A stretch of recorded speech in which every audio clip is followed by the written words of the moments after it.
One way to stop radical religious terrorists is to promote religious freedom.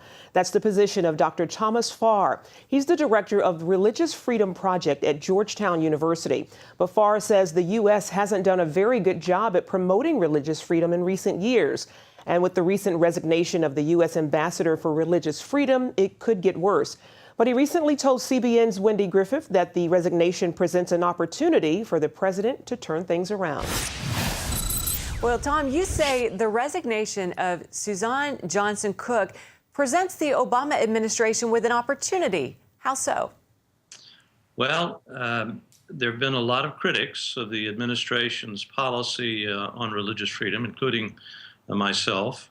Here's an opportunity with 3 years left in the administration to appoint a dynamic diplomat, and there are plenty of candidates out there who can really do something with this office, do something with the policy. A number of things have to be done to make that happen, but personnel is the first step in a good policy. So I think it's important that they move quickly and find somebody that, as I say, has some diplomatic experience, committed to religious freedom, and can turn this policy around, because it really needs it. We've got a big problem in the world, Wendy.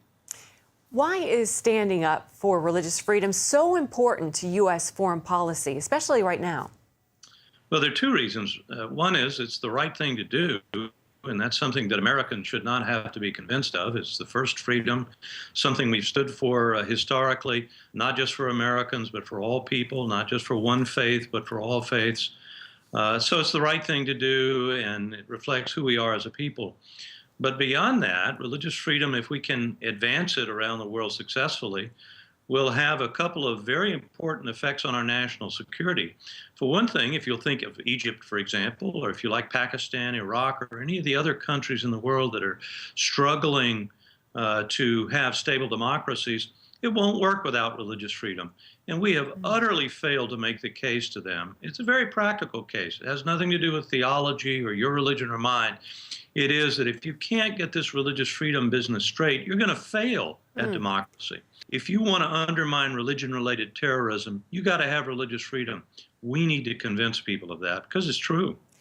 Well, let me ask you this. How would you rate the Obama administration's commitment to religious freedom so far? Well, you know, we have a new Secretary of State, John Kerry, relatively new. We want to give him a chance. And so what I have to say is not really his responsibility, but if you look around the world, it's difficult to think, or at least I cannot think of one country in the world where U.S. religious freedom policy has either reduced religious persecution or increased religious freedom. That's a sad record, and for the most powerful country in the world, the country that has touted religious freedom as the first freedom. So let's hope that with this new ambassador, with the new Secretary of State, that things will turn around. I want to be hopeful about it. Dr. Thomas Farr, thanks so much for joining us. Thanks for having me.